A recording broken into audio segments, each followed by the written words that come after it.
Well, Karmelo Anthony was just, found guilty. That he would be found guilty, which he has been, that a jury would determine his sentence. Right. So here's what the jury's looking at right now. They're looking at sentencing guidelines by the state of Texas between 5 to 99 years. My goodness, 5 to 99 years. Right. I mean, that is that's such a wide range. Yeah. Obviously, the defense is now going to try and make a case to argue for on the lesser side of things.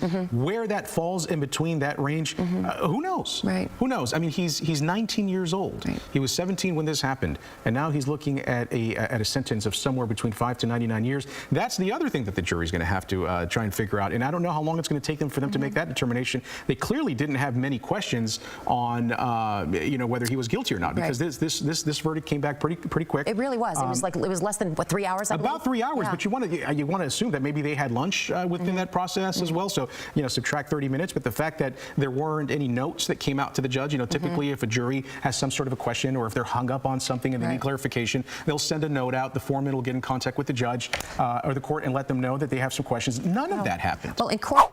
And from how the dynamics were leading up to the case and how the case was set up and all that stuff, it's kind of hard to think that it was going to go any other way. Let's keep it real, man. He was kind of set up to fail in this situation. I'm not saying he should have got off innocent, not found guilty and all that stuff. I'm not saying that at all. But I am saying the dynamics in which this case was set up, it wasn't set up in a way for him to be able to have a real fighting chance, in my opinion. But hey, that's just me. Does he deserve to get locked up and spend some time in jail? Absolutely. I absolutely think that he should spend some time in jail because, in my opinion, I feel like what he did was a bitch made ass move. I feel like anybody that pulls out a weapon during a fist fight, a hand-to-hand combat situation, it's bitch made. I don't respect it. I don't condone it. You feel me? But on the flip side, on the other hand of that, right? I can't dictate how somebody perceives a threat, how they feel about being threatened, how they take to being attacked or, touched or pushed or, you feel me, anything like that. I can't dictate how someone wants to defend themselves in a time where they need to defend themselves and they feel threatened, okay? I can't dictate it. I can't judge them on it. I can't scale them and say they should have did this and should have did that. I can't do that because it's not me. It's whatever they feel is just in that moment in time. That's just how I move. Again, I don't agree with the move. I don't agree with what he did, but I also can't dictate how somebody chooses to defend themselves. Or I can't dictate how somebody perceives a threat or feels about a threat and handles or reacts to being threatened.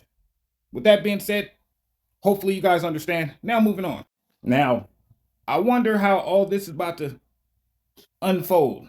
Like this aftermath. Because there's going to be a lot of people coming out talking about, oh, well, Rick Chow just got off and this and this and that, and y'all locked up the black kid and blah, blah, blah, blah, blah. They're about to make this into a super duper racial situation.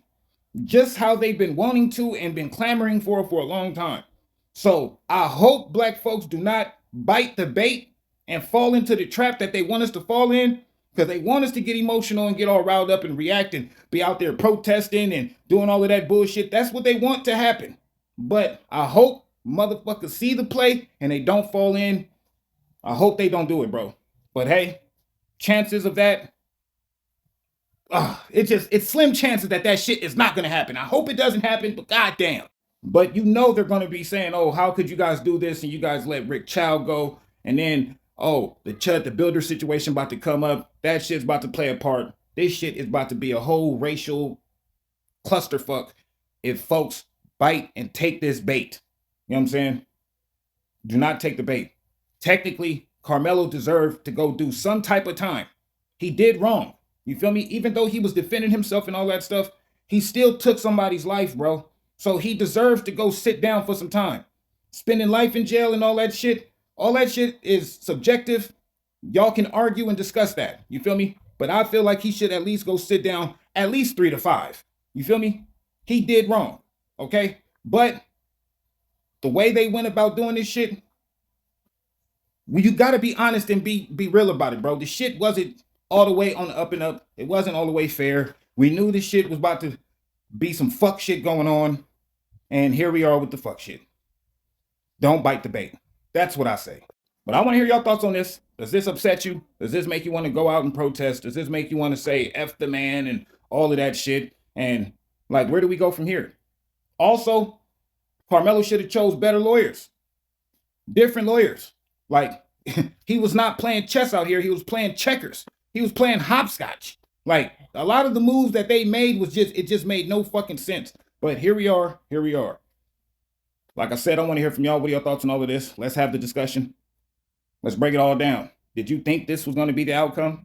Did you really think he stood a chance and that he was going to get off? Because, to be honest with you, I didn't. But let's talk about it. Drop your thoughts and feelings in the comments.